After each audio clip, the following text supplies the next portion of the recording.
Dyma ai rwan am y cystadlaethau rhyddiaith agored ac mi wna i drafod pob cystadleuaeth yn ei thro. Dechrau felly gyda'r cystadleuaeth llen micro ac mi gafwyd 15 ymgais. Ac i fi mae y term llen micro fel term ymbarel. Mae'r term llenyddiaeth ei hun, fel da ni'n gwybod, yn term ymbarel dros bob math o genres a ffurfiau. Ac i fi mae'r term llen micro yn gweithio yn yr un ffordd, felly mi ellir cael stori micro, mi ellir cael darn sydd yn chwarae'r ffin rhwng barddoniaeth a rhyddiaeth a sydd yn fath o delyneg micro, yn sylweddoliad. Mi ellir cael gosodiad fel gosodiad papur newydd ac mae hwnna i fi yn ddarn o len micro. Ac felly, yr hyn sy'n clymu yr holl wahanol genres o dan y term ymbarel ydy hyd nhw, cynildeb nhw, eu bod nhw'n gryno. Ond, i fi'n bersonol, mae'r term llen micro yn un eang sydd yn cynnwys bob math o genres o fewn y term felly. Ac mi gafwyd adlewyrchiad o'r amrywiaeth hynny yn y gystadleuaeth hon ac am yr rheswm yna nes i wirioneddol mwynhau darllen y gweithiau yma. Yr awduron yn deall sut i sgwennu llen micro. Mae yna air yn y Beirniadaeth ysgrifenedig am bob un o'r 15 ymgais. Ond i bwrpas y fideo, dwi'n mynd i sôn am yr sawl sy'n ennill, sef marged. Ac yng ngwaith marged mae yna gic, mae yna onestrwydd, mae yna emosiwn, mae yna sylweddoliad. A mae o'n ddarn cry.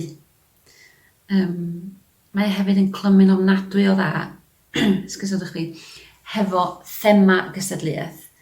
Ac felly, marged llongyfarchiadau.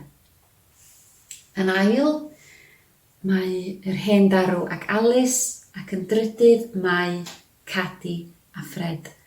Unwaith eto yn sgwennu darnau cyfeilgar a chofiadwy. Mae rhaid i mi ddeud unwaith eto gymaint nes i fwynhau darllen y gystadleuaeth hon ar 15 ymgais, felly diolch fawr iawn i chi gyd am gystadlu.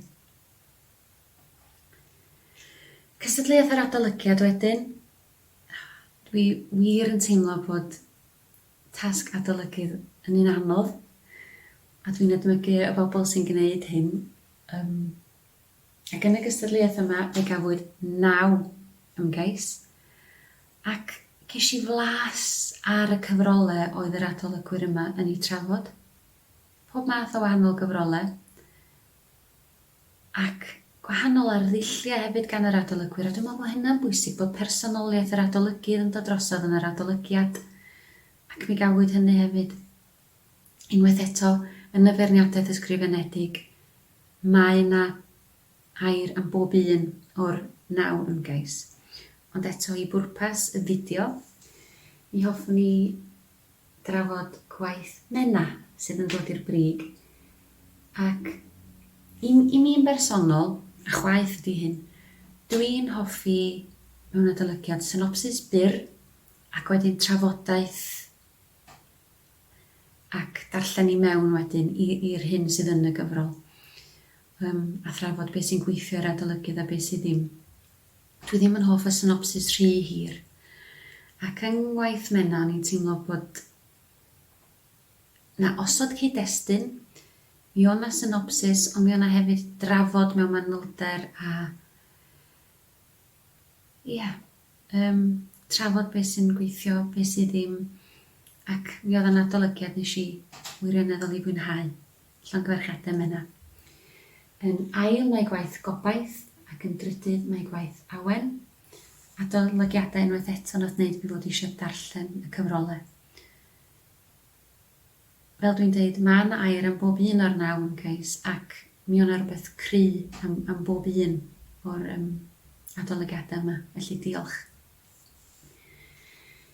Cystadleuaeth o'r rhyddiaith agored wedyn, a 7 ymgais yn dod i law, a bob math o themau, bob math o arddulliau. mynd â fi i lefydd mewnol gyda rhai cymeriadau mewn enghreifftiau eraill. Mi o'n i'n chwerthin ac yn wirioneddol gweld byd y cymeriadau a'r bydoedd gwahanol yma. Ac unwaith eto, yn y Beirniadaeth ysgrifenedig, mae yna air am bob un o'r 7 ymgais, a diolch i bawb yn gystadlu.